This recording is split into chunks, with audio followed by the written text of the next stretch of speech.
Most freelancers think charging more is pricing move. It's not. It's a trust move. Clients do not pay more because you need more money. They pay more because they believe you will solve the problem with less risk, less drama, and less chance of missing the deadline. Later in this video, I'll show you the exact moment when raising your rate becomes the smart move, not a scary move. So the first step is boring, but it matters. Start at a fair market rate, not a fantasy number, and not a very small number. The average range is around $10 to $20 an hour for many niches, and that matters because super low rates attract clients who care about cheap, not quality.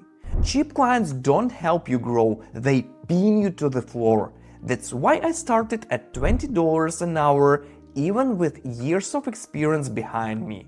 I wasn't chasing money first, I was chasing proof on the platform that helps me grow. Ratings and reviews were everything. A tiny first job can look small on paper and still be huge for your future. That's the trust ladder in real life. In the book Influence, Robert Cialdini explains that when people feel uncertain, they look for signals. On freelance platform, your portfolio is a signal. Your reviews are a signal. Your communication is a signal. And yes, your rate is a signal too. A low price can look attractive for 1 second, but to a serious client, it can also scream risk. They are buying the feeling that the work will be done right. Now, step 2. Turn skills into safety. Finish on time, be clear, pick a niche where your past experience actually means something. Show only relevant work, make the client feel that hiring you will make their life easier. Clients who can pay more seek high-value freelancers, not high-paid freelancers. That one sentence explains almost everything. High pay is not the starting point. It's the result of being reliable, useful, and easy to trust. Now the part most people do backward.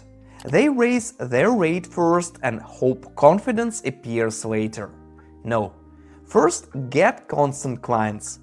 Get enough work that your month stops feeling random. When your calendar is full and you have no breathing room, that's the market telling you that you are underpriced. I went from 20 to 40, then to 60, then eventually to $100 an hour, and each time I thought nobody would pay it. I was wrong. If this is already helping, I made a free guide to help you grow your freelance income. The link is in the description. Also smash like, drop a comment and subscribe to this channel so you don't miss my new videos about how to grow on Upwork. Now here is the move that saves you from panic. Raise your rate for new clients first.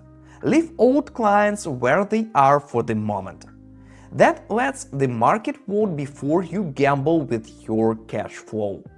If new client says yes, great. Your higher rate is real. Then raise existing clients one by one, not all at once. Start with the lowest value client, not your biggest one. If someone says no, it doesn't always mean your rate is crazy. Sometimes it just means their budget is small. The goal is to build a client mix that pays well, respects your time, and leaves you space to improve instead of drowning in work. So here is the truth. You will never earn as much as you want by picking a random number and hoping people like it.